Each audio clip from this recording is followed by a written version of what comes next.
నమస్తే, welcome to I news. ఒకప్పుడు రాజకీయాల్లోకి లాగుతున్నారంటూ తల్లిదండ్రులపైనే కోర్టుకు వెళ్లిన హీరో విజయ్ ఇప్పుడు తమిళనాడు ముఖ్యమంత్రిగా ప్రమాణ స్వీకారం చేయబోతుండటం దేశవ్యాప్తంగా హాట్ టాపిక్ గా మారింది.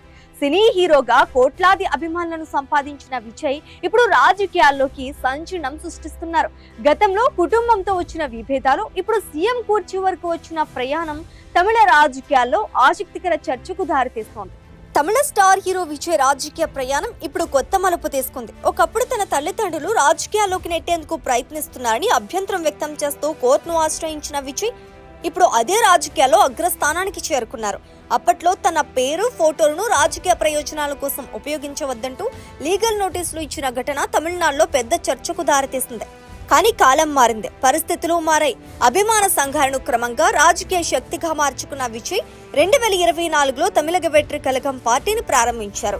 2026 అసెంబ్లీ ఎన్నికల్లో టీవీకే పార్టీ సంచలన ఫలితాలు సాధించి తమిళ రాజకీయ సమీకరణాన్ని మార్చేసింది. మొదట మ్యాజిక్ ఫిగర్ కు కాస్త దూరంలో నిలిచిన టీవీకేకి తరువాత కాంగ్రెస్, వీసీకే, వామపక్షాల మద్దతు లభించడంతో విజయ్ కు సీఎం మార్గం సుగమమైంది. ఇప్పుడు చెన్నైలో భారీ ఏర్పాట్ల మధ్య విజయ్ ముఖ్యమంత్రిగా ప్రమాణ స్వీకారం చేయనున్నారు.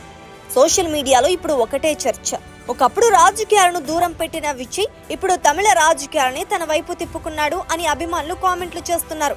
మరికొందరు మాత్రం ఇది విజయ్ ప్లాన్డ్ పొలిటికల్ జర్నీ అని చెప్తున్నారు. సినిమా డైలాగ్లతో మాస్ ఫాలోయింగ్ సంపాదించిన విజయ్ ఇప్పుడు రాజకీయ డైలాగ్లతో తమిళనాడు కొత్త అధ్యాయం ప్రారంభించబోతున్నారు.